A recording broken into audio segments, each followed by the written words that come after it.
Nia's hands trembled as she struggled to sit up. The pain in her ribs was sharp, but the fear in her eyes was sharper. A police boot had slammed into her side, sending her crashing to the ground. His words, cruel, stay down before I make it worse.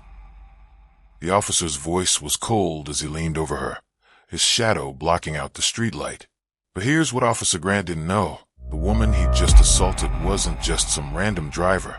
She was his police chief's wife, and she was pregnant. He had no idea that his career was on the line, and the can of worms he'd just triggered open was coming for everything. You're watching Tracelight Stories, where every scene pulls you deeper, and the truth is never what it seems. If you're new here, welcome to the channel. Like this video and hit subscribe now, because the moment you think you've guessed the ending, we flip it. And to my Tracelight family, you already know. Keep watching closely. In our world, every detail matters. Wilson's grocery parking lot was nearly empty, and with the kind of silence that makes you notice your own footsteps. Amber streetlights cast long, distorted shadows across the cracked asphalt. A lone shopping cart rattled in the breeze, one wheel squeaking like an old hinge. She walked slowly toward the far corner, where she'd parked. Nia, 32, 8 months pregnant. In her right hand, a small paper bag with milk, bread, and prenatal vitamins. In her left, her phone, screen glowing faintly with a reminder for her next doctor's appointment. She'd left early to beat the crowd, craving nothing more than to get home, kick off her flats, and rest. Then blinding headlights. The screech of tires ripped through the stillness. A police cruiser swerved hard, blocking her path. The driver's door flung open so fast it made her flinch.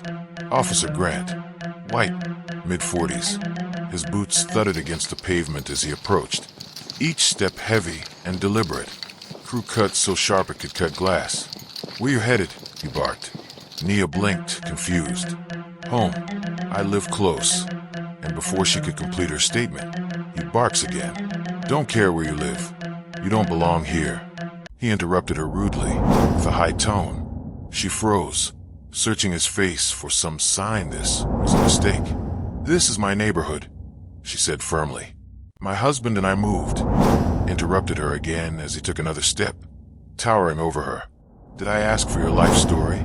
This area's had break-ins in the past weeks, and with what I see here, he smirked. Match a description. What the fuck? She looked down at her round belly, then back up at him. A pregnant woman matches a burglary suspect? The sarcasm wasn't planned. It just slipped out, but it landed like a spark in dry brush. His jaw flexed. Watch your tone. She took a breath, forcing herself to stay calm. I'm going home now. She stepped to the side to walk around him. That's when it happened.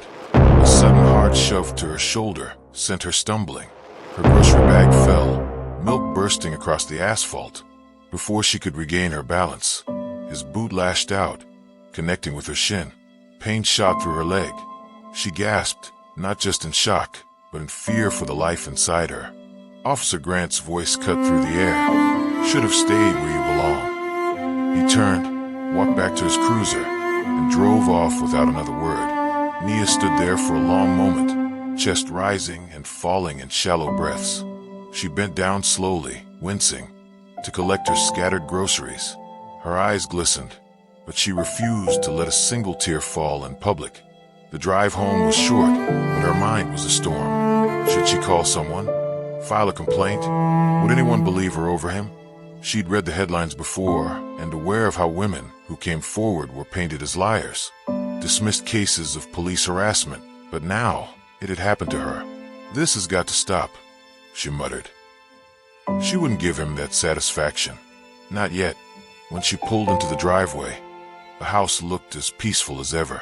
Brick walls kissed by morning light, roses blooming along the walkway. The kind of home you'd never connect to violence.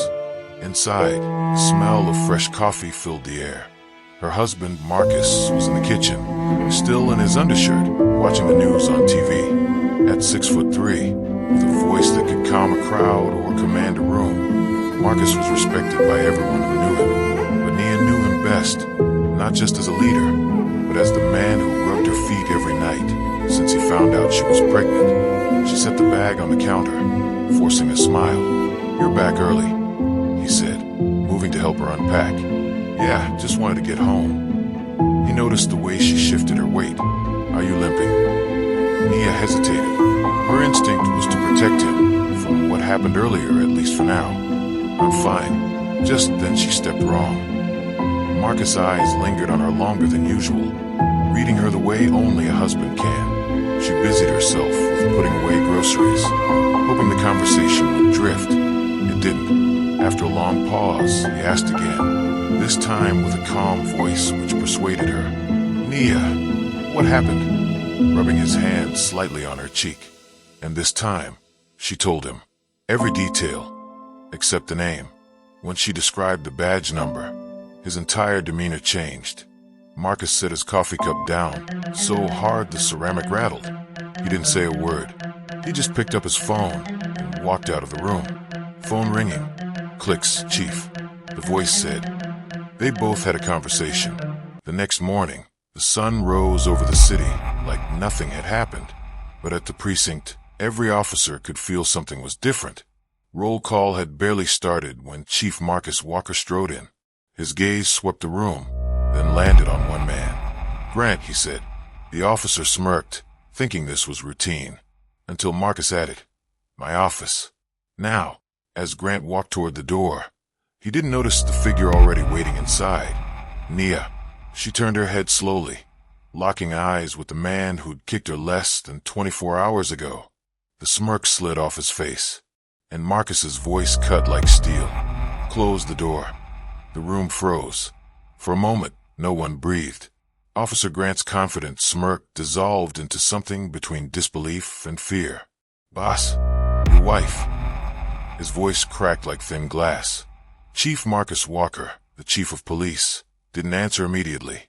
He stepped closer, boots echoing against the tiled floor, and stopped right in front of the man who had just assaulted his pregnant wife.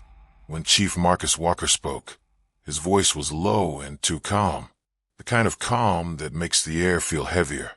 "Grant," he said slowly, "do you have any idea what you've just done?" Nia sat on the chair, clutching her belly, but her eyes were locked on her husband's face. She knew him well enough to know this wasn't going to be resolved quietly. Grant stammered, "Sir, I didn't know. I thought she was." "You thought?" The chief cut him off, his tone now sharp. "You thought you could put your hands, your boots, on a woman who was doing nothing wrong, simply because of the color of her skin?" The silence in the precinct was deafening. A few officers shifted uneasily, avoiding eye contact. The chief's gaze swept the room. "How many of you saw this happen?" he demanded. No one spoke, but the stillness was enough to answer. Nia's voice broke through, softer than the tension in the air, but heavy with meaning. "This is why people are afraid, Marcus. People like him wear a badge, but they think it makes them untouchable." The chief's jaw tightened. Then, turning back to Grant, he said the words no officer wants to hear. "Badge. Gun. Now." Grant hesitated. "I said now." The chief's voice roared through the station, making the walls tremble. Grant fumbled with his holster and handed over his weapon. His badge followed, the metallic clink echoing as it hit the chief's palm. But this wasn't over. Not even close. Grant walked out of the chief's office. Whispers of what had happened flew everywhere. Back in the office with her husband, Nia leaned in and whispered, "Marcus, he's not just a racist cop. I think he's connected to something bigger. I've seen his face before, but not in uniform." "What do you mean?" Her eyes narrowed. "I mean, if I'm right, he's been in places no cop should ever be." And in that moment, the chief realized this wasn't just an assault. This was the tip of something much darker, and now it was personal. The tension followed like a shadow. He wasn't just her husband now. He was the chief of police with the storm brewing in his chest. "Nia, what do you mean you've seen him before?" he asked, keeping his voice low. Her eyes scanned the room, making sure no one was listening, even though the door was shut. "2 weeks ago," she whispered, "I was at the Riverside Market. I saw him in the alley, arguing with a man who slipped him a stack of cash. He wasn't wearing his uniform, but it was him, Marcus. same scar on his jaw. The chief's stomach turned. He looked confused.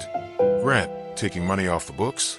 From who? And for what? If you think this was just about a cop abusing his power, you're wrong. Because what Chief Marcus Walker was about to uncover would shake the entire city. And it started with his own wife's memory. Okay guys, if you're still watching, like the video now. Back to our story. The chief took a deep breath, thoughts running through his mind. All right, you leave this with me. No talking to anyone about what you saw. But Nia shook her head. No, Marcus. This isn't just your fight. He already put his hands on me. I'm not staying silent. He wanted to argue, but her eyes told him she wouldn't back down easily. That night, the chief stayed in his office long after the station emptied. The surveillance room was dark except for the blue glow of monitors. He pulled up precinct access logs, traffic cam footage, and undercover operation reports. Grant's name popped up more than it should have, and always in places linked to unsolved drug busts, missing evidence, and mysteriously dropped charges.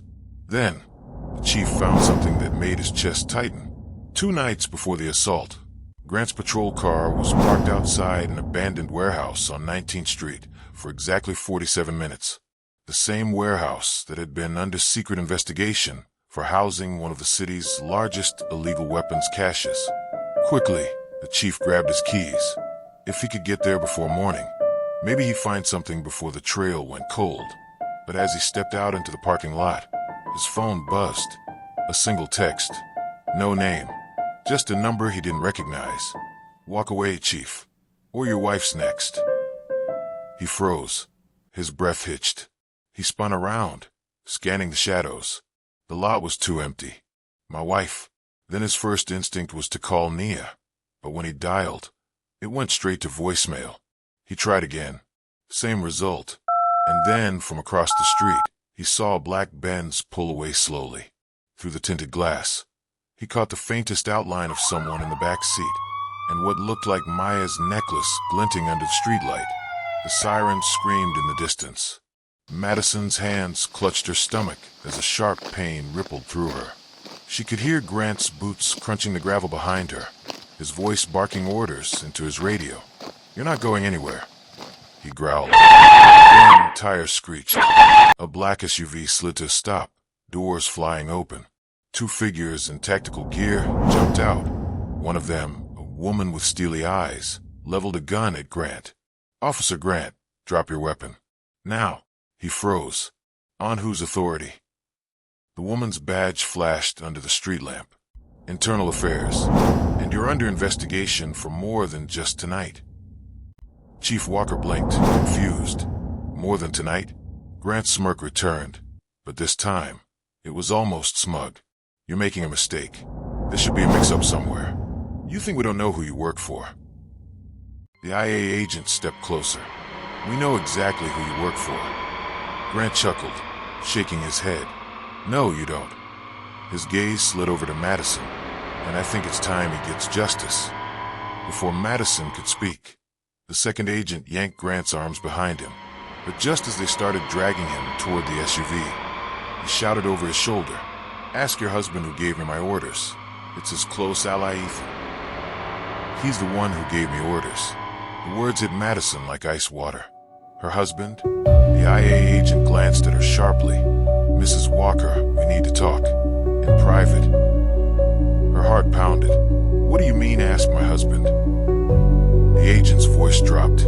This isn't about a road cop. This goes all the way up. And I'm afraid it starts at home. Madison stumbled back, her mind spinning. She wanted to believe this was a sick ploy, some desperate attempt to rattle her. But the agent's expression was grim and unflinching. In the distance, lightning cracked against the skyline. Somewhere deep down, Madison knew. Her night wasn't about survival anymore. It was about finding out whether the man she loved had been protecting her or betraying her from the start. Madison had always believed the uniform stood for protection, until the day the man wearing it nearly cost her everything. Grant's downfall wasn't the end. It was only the crack in a much larger wall.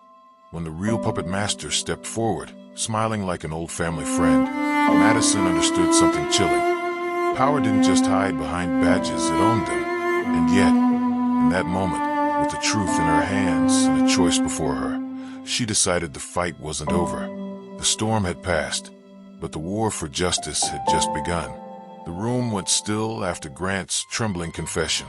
"It wasn't my idea," he blurted, eyes darting between the chief and Nia. "I was told to make it look like she was resisting." Detective Owen's voice was low. "By who?" Grant's throat bobbed. "Ethan." The name hit like a thunderclap. Ethan, the city councilman, the chief's longtime political ally, the man whose re-election depended on keeping certain image problems quiet. And now, the man indirectly responsible for his own friend's wife lying in a hospital bed. Detective Owen stood frozen for a moment, then moved with deliberate calm. "Detective Rice, take Officer Grant into custody, and get me every recorded call he's made in the last 6 months." Grant's eyes widened in panic as cuffs clicked around his wrists. "You don't understand. Ethan, he's connected. If you go after him, he'll ruin you too." Detective Owens leaned close, his voice steady but lethal. "Ethan doesn't understand who he just made an enemy of." In the weeks that followed, the scandal rocked the city. News anchors replayed Grant's arrest footage on loop. Falsified reports and targeted harassment, all linked back to Ethan's political office. Ethan was indicted on multiple charges: conspiracy, obstruction of justice, and abuse of power. His fall from grace was swift and public. As for Nia, she recovered physically, though the emotional scars ran deep. Her pregnancy remained healthy, but every time she passed a police cruiser, her pulse spiked. The chief never left her side, not during her court testimony, not during the press conferences, and certainly not during the birth of their son 3 months later. On the day Ethan was sentenced, Chief Marcus Walker stood on the courthouse steps with Nia, speaking directly to the cameras. "Power doesn't give you the right to break the people you're meant to protect. And when you come for my family, you'd better be ready for the truth to come for you." The city applauded, but Nia's hand stayed clasped around his. They both knew that while justice had been served this time, the fight for accountability was far from over. Some stories leave you angry, others leave you changed. But here, we tell the ones you'll never forget. This is Tracelight Stories, where truth meets courage. If you felt this, like this video and hit subscribe button so you never miss the next fight for justice. And when you're ready for another jaw-dropping true story, the next one is right here. Click it. Don't wait. See you in the next video.